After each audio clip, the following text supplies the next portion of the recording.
ወዲያኛው ላይ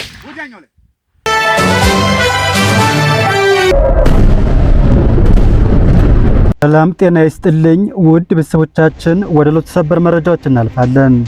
በአማራነታቸው ብቻ ወህኒ ቤት ከተወረወሩት የህሊና እስረኞች መካከል አንዱ የሆኑት አቶ ዮሐንስ ባያሌው ለሁለተኛ ጊዜም ታመው ሆስፒታል መግባታቸው ታውቋል። የሃይማኖት መሪውን የገደሉት የመንግስት ታጣቂዎች ሊሆኑ እንደሚችሉም መሰረት ሚዲያ ባሰባሰበው መረጃ ይዘው ወጥቷል። የአሜሪካ አየር ኃይል በኢራን ከፍተኛ ድብደባ ተፈጸመበት። አሜሪካን በበኩሏ አዲሱን የኢራን መሪ ለመያዝ እና መረጃ ለጠቆመም እስከ $10 ሚሊዮን እንደምትከፍል አስታውቃለች። ሁሉንም በዝርዝር እንመለከታቸዋለን። ውድ ቤተሰቦቻችን ከኛ ጋር ስለሆናችሁ እናመሰግናለን።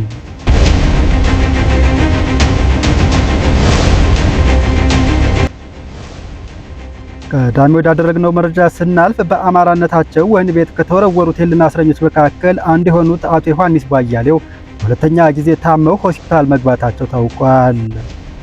ለዓመታት በእስር ላይ የሚገኙት የአማራ ክልል ምክር ቤት አባሉ አቶ ዮሐንስ ባያሌው እጅና አንገቱ የሚገጣጠምባቸው መገጣጠሚያ አካላት ተበጥሶ ታመው ሆስፒታል ማቅናታቸውን አንድ የቅርብ ቤተሰቦቻቸውና ጠበቃቸው ለቲክቫህ ኢትዮጵያ ተናግረዋል።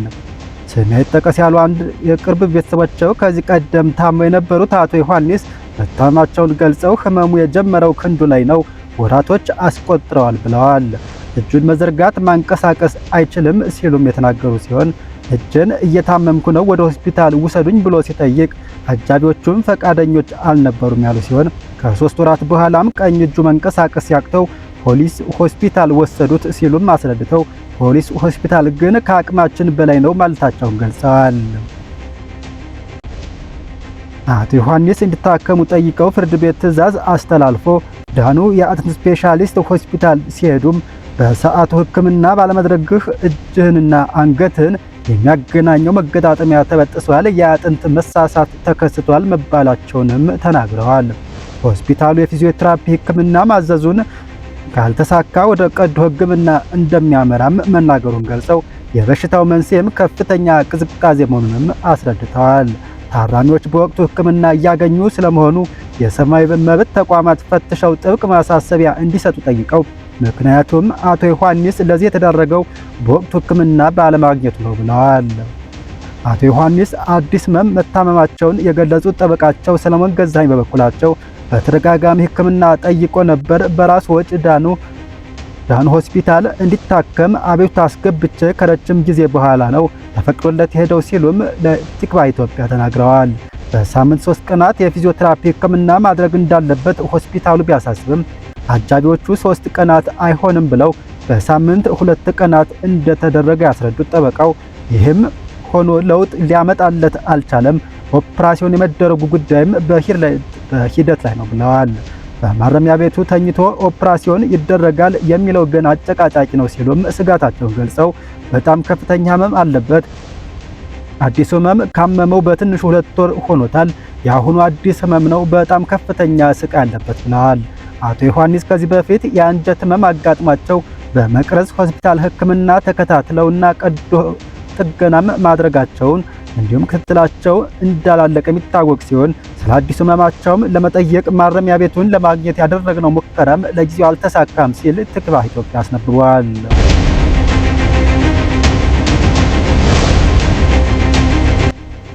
የሃይማኖት መሪውን የገደሉት የመንግስት ታጣቂዎች ሊሆኑ እንደሚችሉም መሰረት ሚዲያ ባወጣው መረጃ አስታውቋል።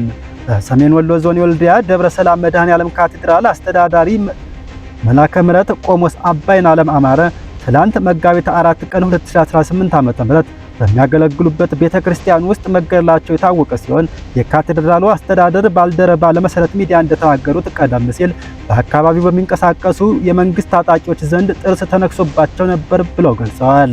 ነገር ግን ለሞት ያበቃቸዋል ብለን ትኩረት ሰጥተን አናውቅም ያሉ ሲሆን በሌሊት ወደ ቤተክርስቲያኑ ግቢ በመዝለቅ በጥይት ደብድበው ሄደዋል ሲሉም ገልጸዋል። መላከ ምሕረት አባይነዓለም አማረ መንግስት ከታጣቂዎች ጋር እያደረገ ያለውን ደም አፋሳሽ ጦርነት በሰላም እንዲቋጭ በግልጽ አደባባይ ሲናገሩም እንደነበር ተገልጿል።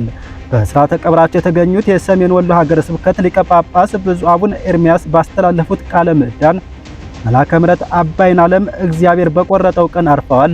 ነገር ግን በቀናቸው ለተጠሩት አገልጋይ መሞት ምክንያት የሆነው ሰው ግን ባይወለድ ይሻለው ነበር ብለዋል።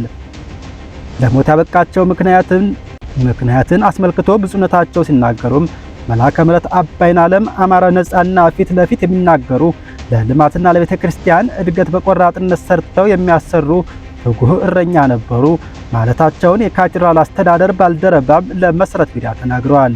ከሳምንት በፊት በደቡብ ወሎ ዞን መሃል ሳይንት ወረዳ የሚገኘው ታሪካዊው ታዕካ ነገሥት አትሮንስ ማርያም ቤተክርስቲያን ከመንግስት ኃይሎች በተተኮሰ ከባድ መሳሪያም ተመተው የስድስት የቤተክርስቲያኑ አገልጋዮች ሲገደሉም በርካቶች ደግሞ ከፍተኛ ጉዳት እንደደረሰባቸው መዘገባችንም ይታወሳል። የአሜሪካ አየር ኃይል ከፍተኛ ድብደባ ደረሰበት። እንዲሁም 5 የነዳጅ ጫኝ አውሮፕላኖች መውደማቸው ታውቋል። የመካከለኛው ምስራቅ ጦርነት ተባብሶ የቀጠለ ሲሆን ኢራን በሳውዲ አረቢያ በሚገኝ አሜሪካ ጦር ሰፈር ላይ ባደረሰችው ድንገተኛ ጥቃት 5 ግዙፍ የነዳጅ ጫኝ አውሮፕላን ወደ አመድነት ተቀይረዋል። እነዚህ በኢራን ጥቃት የወደሙት አውሮፕላኖች K135 የሚል መጠሪያ የሰጣቸው አየር በአየር ነዳጅ መሙላት የሚችሉ ሲሆን የአንድ ዋጋ $79 ሚሊዮን አካባቢ ሲሆን በዛሬው ጥቃት ብቻ አሜሪካ $400 ሚሊዮን እንድታጣ አድርጓታል።